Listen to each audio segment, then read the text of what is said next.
comment se fait-il? C'est pas possible. Philippe Simon ne va pas nous dire ici qu'il n'a pas pu vendre des tickets.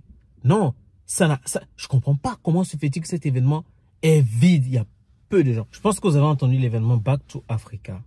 Normal, parce que semaine dernière, fin de week-end, le 28 et le 29, c'était la conférence Back to Africa. Et j'ai été à Back to Africa. C'est pour ça que dans cette vidéo, je vais vous faire un retour de ce que je pense de cet événement. Donc, restez jusqu'à la fin pour avoir mes commentaires par rapport à cet événement. Générique. Alors, avant tout propos, je tenais ici à faire cette vidéo pour m'excuser. Beaucoup de gens se sont indignés parce que j'ai publié une vidéo de Philippe Simon. Donc, vous avez dû constater, je suis sûr qu'ils vont encore revenir, toutes les personnes qui m'ont agressé dans mes vidéos. J'ai fait une vidéo également pour réagir. Après, les vidéos, ce n'est pas fait dans le but de pouvoir nuire à qui que ce soit, de pouvoir...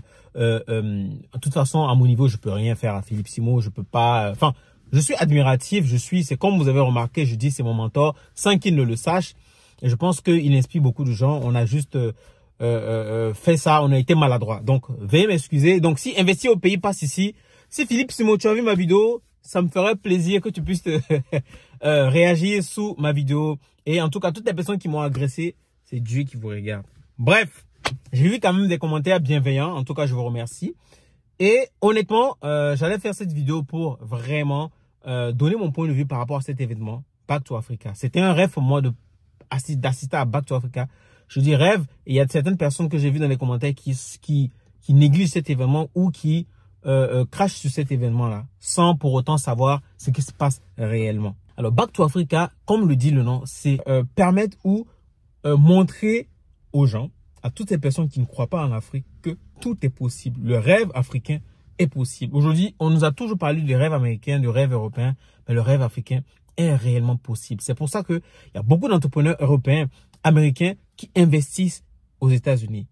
Je dis aux États-Unis, qui investissent en Afrique et qui savent que l'avenir de l'Afrique, l'avenir de demain, c'est l'Afrique. Donc, ici, prennent tôt. C'est maintenant qu'il faut préparer le Back to Africa.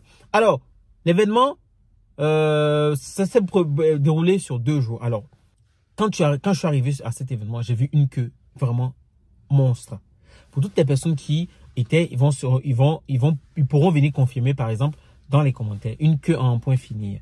Donc, on est rentré, l'événement devait commencer à 8 h. Malheureusement, ça a commencé à 10 h. Je me rappelle. Et quand j'étais dans la salle, je comprenais pas. De toute façon, c'était ma première fois d'être dans la salle mythique de conférence là du Palais des Congrès. Et quand je suis rentré dans la salle, au départ, c'était vide puisque les gens entraient. Mais au fur et à mesure, 8 h, 9 h, vide. Ça prend du temps, 2 heures de temps. Ça prend du temps. Et je comprends pas. Je me dis, mais il y a un problème. Il y a un problème. Mais Philippe Simon, de la manière dont quand il parle de son événement, c'est que c'est sold out. Et comment se fait-il? C'est pas possible. Philippe Simon ne va pas nous dire ici qu'il n'a pas pu vendre des tickets. Non, je comprends pas comment se fait-il que cet événement est vide. Il y a peu de gens. Et c'est au fur et à mesure quand ils ont commencé à 10 h, il explique qu'en fait les places étaient vendues et les gens sont en retard. C'est ça le problème de certains Africains qui pensent que le retard est dans notre ADN. Non, c'est parce que nous l'avons accepté comme ça. Et je sais très bien que beaucoup de gens vont se reconnaître quand ils rentrent au pays, quand on leur donne leur... Ah, c'est l'heure africaine. Tu as donné l'heure africaine. Je comprends pas. L'heure africaine. Qu'est-ce qu'il y a dans l'heure africaine? Et c'est ça notre problème. Ça, c'est un premier point. Celui qui veut vraiment évoluer, être à la pointe de toute technologie ou toute information, être devant, doit se lever tôt et faire les choses avant les autres. Avoir l'information avant les autres. Et si tu es tout en retard, tu peux avoir l'information avant les autres. Bref, il y a eu des panélistes. Je pense que vous avez vu les affiches. Il y a eu Bertin Chofo, il y a eu Stanislas Zézé, il y a eu Jean-Claude Tipama, il y a eu Karine, il y a eu Laetitia, il y a eu le DG d'Azalai Hotel, pour ceux qui sont en Afrique de l'Ouest qui connaissent.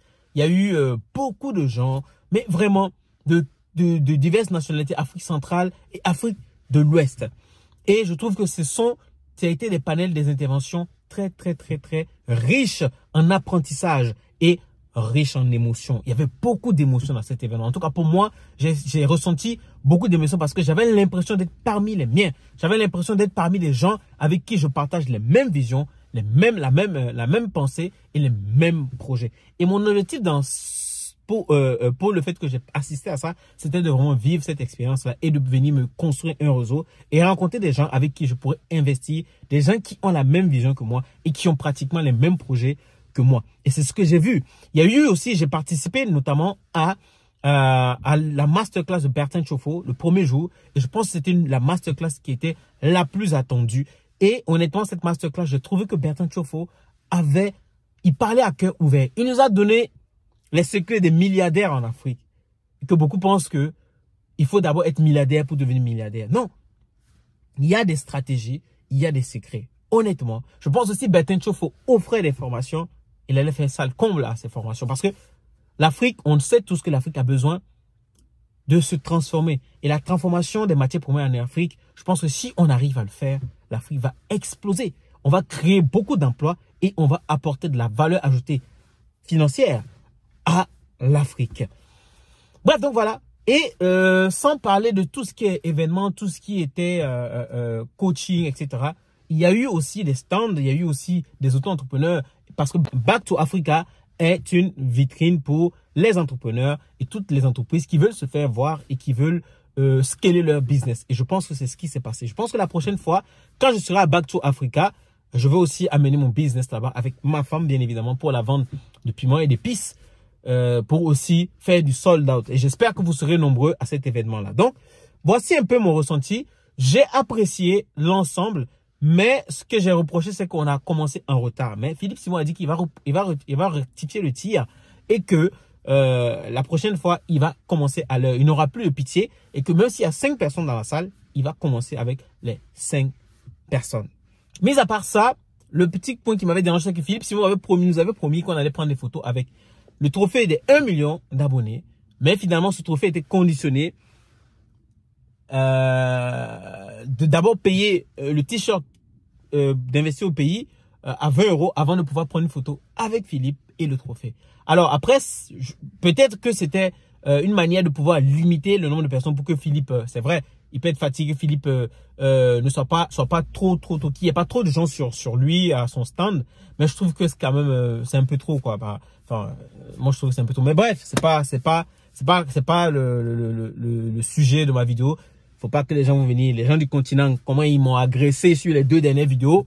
Bref, mais en conclusion, honnêtement, il y a vraiment pas à dire qu'on va pas venir à cet événement. Peut-être que si pour vous, Back to Africa, le retour au pays, l'investissement n'est pas, vous voulez pas, non, c'est pas, anyway, vous n'avez pas besoin de venir à Back to Africa, mais Back to Africa, ça parle aux Afro-descendants dans un premier temps et toutes les personnes qui aiment l'Afrique et qui veulent investir en Afrique.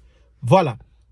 Chers amis, honnêtement, moi, je vous conseillerais de au moins une fois assister à Back to Africa. Vous allez vous créer du réseau. Moi, par exemple, j'ai mes meilleurs amis, mais on n'a pas les mêmes centres, la même vision des choses. On n'a pas, tous mes amis n'ont pas envie d'investir en Afrique. Mais moi, je cherchais des gens qui avaient la potentialité ou l'envie d'investir en Afrique et qui cherchaient aussi à se construire un réseau et se mettre ensemble pour pouvoir investir et commencer le processus du Back to Africa. C'est ça. Et honnêtement, j'avais de l'émotion. J'avais de la chair de poule parce que tout ce qui se passait, l'environnement, les musiques, ça te transcendait, ça t'emportait. Et le témoignage de beaucoup de gens, et surtout le témoignage il y a un Sénégalais qui a investi dans le transport au Sénégal, Salam Transport, qui est venu, qui a fait son témoignage, qui était émouvant, avec son père qui s'est déplacé à cet événement. On a aussi apprécié l'intervention de Alexandre Song avec beaucoup d'humilité, incroyable. Et bien évidemment le panel entre la confrontation entre Bertin Chauffeau, Stanislas Zézé et Jean-Claude Tipama. Le premier jour et le lendemain, il y a eu une suite. Maintenant avec une 4e personne, Laetitia Cho, qui s'est ajoutée avec une autre vision. Bon, on va pas publier parce que si on publie ici encore, Philippe va sortir et puis les gens vont nous agresser. Donc vous allez aller sur le compte de Investir au pays et vous allez avoir l'exclusivité. En tout cas, si Philippe voit ma vidéo, félicitations. Et tu es le même quand on voit en vidéo et dans la vraie vie. Honnêtement, tu es sans façon. On sent que tu n'es pas faux. Tu n'es pas faux. Et c'est ce que j'ai remarqué aussi chez Bertin Chauffeau. Il n'a pas de... Les gens venaient prendre des photos. Ils ne sont pas...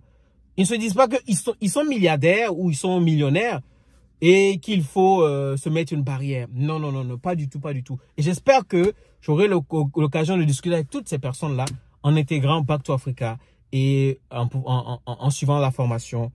Et j'espère être aussi un témoin et quelqu'un qui pourra promouvoir Back to Africa. Au Togo, bien évidemment, parce que je suis togolais. Et je pense qu'il manque des Togolais et des Béninois dans toutes les personnes que tu interviews et toutes les personnes qui font partie de ton équipe. J'ai vu que tu avais des élèves togolais et béninois. Mais derrière, il faudrait aussi qu'on ait des gens où des Togolais et des Béninois peuvent se retrouver en eux. C'était moi. Bienvenue sur ma chaîne. Si tu me découvres, alors abonne-toi, active la cloche de notification. Et surtout, on se dit à la prochaine. Et à Back to Africa 2025.